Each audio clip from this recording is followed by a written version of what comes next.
ये हिंदी कहानी शैली की है, जो अपने आत्मसम्मान की रक्षा के लिए एक महत्वपूर्ण कदम और फैसला लेती है, जो उसकी जिंदगी को उलट-पुलट कर रख देती है।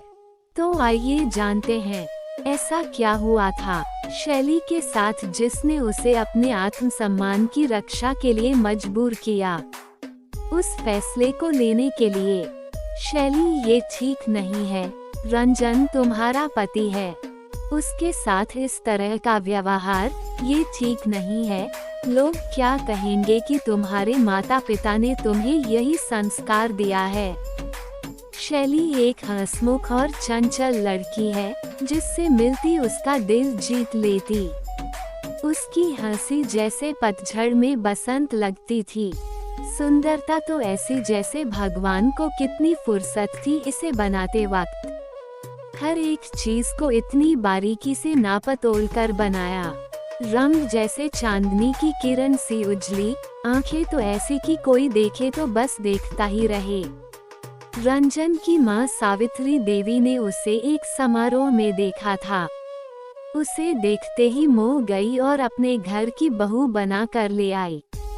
सबको शैली की किस्मत पर नाज हुआ कि घर बैठे इतने बड़े घर का रिश्ता आया और बिना कोई दान दहेज के शादी भी हुई। ये अलग बात है कि शैली के पिता ने अपने हैसियत से बढ़कर किया सब, पर इस बात से खुश थे कि बेटी वहां राज करेगी। हर पिता की तरह उनका भी सपना सच हो गया था कि बेटी अच्छे घर में जाए। शैली को भी अपनी किस्मत पर यकीन नहीं होता था कि इतने अच्छे घर में उसकी शादी हुई। इतना बड़ा घर, नौकर चाकर, सुख सुविधा की सारी चीजें जिसके बारे में वो कभी सोच भी नहीं सकती थी। शादी के कुछ महीनों तक तो सब अच्छा चलता रहा, पर धीरे धीरे रंजन का गुस्सा सामने आने लगा। रंजन का बहुत बड़ा बिजनेस था। वह काम के सिलसिले में अक्सर देर से घर आता, लेकिन शैली उसका खाने पर इंतजार करती थी।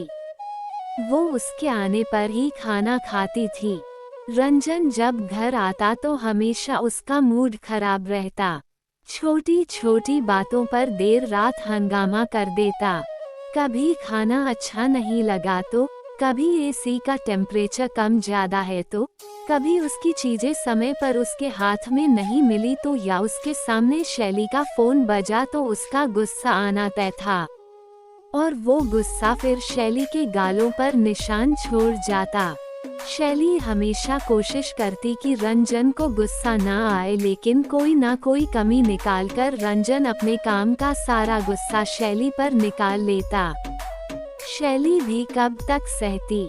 आज उसने रंजन को जवाब दे दिया उसी की भाषा में।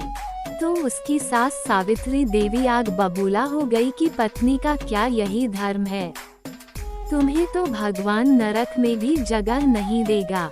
इतने बड़े घर में शादी होने के लिए लड़कियां व्रत उपवास क्या क्या नहीं करती, और तुम्हें तो बैठे बिठाए मिल गया तो कोई कदर नहीं। पुरुष है, काम के टेंशन में गुस्सा आ जाता है, और तुम कौन सा कम हो, क्यों उसकी जरूरतों का ठीक से ध्यान नहीं रखती हो। पत्नी का फर्ज नहीं निभाओगी तो क्या वह तुम्हारी आरती उतारेगा। माँ जी, आज आपको बहुत बुरा लगा। जब इतने दिनों से मेरे साथ हो रहा था तो आपके मुंह से एक शब्द नहीं निकला कि रंजन क्यों बहू को मारता है, उसे ऐसा नहीं करना चाहिए। मैंने जब आपसे कहा कि माँ जी आप रंजन से बात करिए, तो आपने कहा ये पति पत्नी के बीच की बात है, मैं इसमें नहीं बोल सकती। तो अब क्या हो गया, ये भी तो पति पत्नी के बीच की बात है। और रही बात नरक में भी जगह नहीं मिलने की, तो आपको क्या लगता है अभी मैं स्वर्ग में हूँ, बोलकर शैली अपने कमरे में चली गई। तेरी इतनी हिम्मत की, तू अपनी गलती मानने की जगह मुझसे जबान लड़ाए।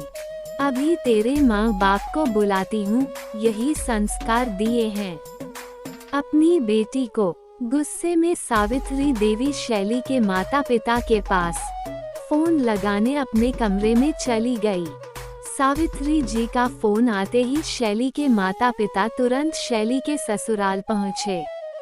सावित्री जी ने सारी बातें मिर्च मसाला लगाकर बताई, जैसे रंजन की कोई गलती ही न हो। सावित्री जी की बातों को सुनकर शैली के माता पिता ने भी शैली को ही दोषी मान लिया और शैली पर ही बरस पड़े। शैली की माँ ने कहा, बेटी, क्या हमने तुम्हें यही संस्कार दिए हैं कि तुम अपने पति पर हाथ उठाओ? क्या हमने तुम्हें इसलिए इतना पढ़ाया लिखाया तुम अपने पति का सम्मान ना करो? क्या कमी है रंजन में? बस यही ना कि उसे गुस्सा ज्यादा आता है। किस मर्द को गुस्सा नहीं आता? क्या तुम्हारे पिता को गुस्सा नहीं आता? तो क्या मैंने कभी उन पर हाथ उठाया? और अगर रंजन ने तुम पर कभी गुस्से में हाथ उठा भी दिया तो ये पति का अधिकार है। क्या तुम इस बात को इग्नोर नहीं कर सकती हो? अगर इस तरह से तुम भी करती रही तो तुम्हारी गृहस्थी कैसे चलेगी? माँ, पिताजी, ये एक दिन की बात नहीं है। हमारी शादी के 1 साल हो गए हैं और इस 1 साल में मैंने शायद ही कोई दिन बिना थप्पड़ खाए बिताया हो। और जब भी आप लोगों को बताया तो आप लोगों ने मुझे ही एडजस्ट करने की सलाह दी, कभी रंजन से बात करने की कोशिश नहीं की। क्या पति का अधिकार सिर्फ उस पर हाथ उठाना, उस पर अपना गुस्सा निकालना है? क्या पत्नी की कोई भावना नहीं? क्या उसका कोई आत्मसम्मान नहीं? क्या वो इंसान नहीं? उसे दर्द नहीं होता? या उसे जानवर समझ लिया जाता है जिसे जब चाहा पीट लिया?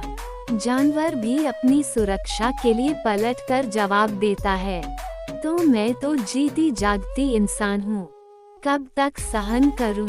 और आप लोग ही तो शादी के पहले कहते थे कि गलत करने से ज्यादा गलत सहना है। अब जब मैंने अपने आत्मसम्मान के लिए कदम उठाया तो आप सब मुझे शेरनी से चूहिया क्यों बनाना चाहते हैं? माँ, पिताजी, अब और नहीं रह सकती ऐसे इंसान के साथ। शैली ने अपने माता पिता से कहा, बेटा, लेकिन तुम्हारी छोटी बहन की शादी होने वाली है। ऐसे में तुम अपना घर छोड़कर मायके आ जाओगी तो वो लोग भी क्या सोचेंगे छोटी के बारे में? कहीं इस वजह को जानकर उन लोगों ने रिश्ता तोड़ दिया तो? क्योंकि ऐसी बातें छुपती थोड़ी ही हैं। हम समाज में क्या जवाब देंगे? शैली के पिता ने शैली को समझाने की कोशिश की। अगर तुम में इतना ही घमंड है तो निकल जाओ इस घर से। इस घर में तुम्हारे लिए कोई जगह नहीं है। जब बाहर जाकर धक्के खाओगी तो अकल ठिकाने आ जाएगी कि कितने ऐसो आराम से रहती थी। अपने घमंड में तुम खुद अपनी जिंदगी खराब कर रही हो। सावित्री देवी ने गुस्से में शैली से कहा, आप क्या मुझे इस घर से निकालेंगी? मैं खुद इस घर को छोड़कर जा रही हूँ। इस नरक में रहने से अच्छा बाहर जाकर धक्के खा लूंगी। और हाँ माँ, पिताजी, आप लोग भी परेशान मत होइए। मैं आप लोगों पर भी बोझ नहीं बनूंगी। मैं अपने आप को खुद संभाल सकती हूँ। शैली ने अपने सास सावित्री देवी और अपने माता पिता को अपना फैसला सुनाया और अपना सामान लेकर वहां से जाने लगी। तभी शैली के पिता ने उसे रोकने की कोशिश की और कहा, शैली बेटा, रुक जाओ। इस तरह से कोई घर छोड़कर जाता है क्या? पहले रंजन को आ तो जाने दो, मैं बात करूंगा उससे।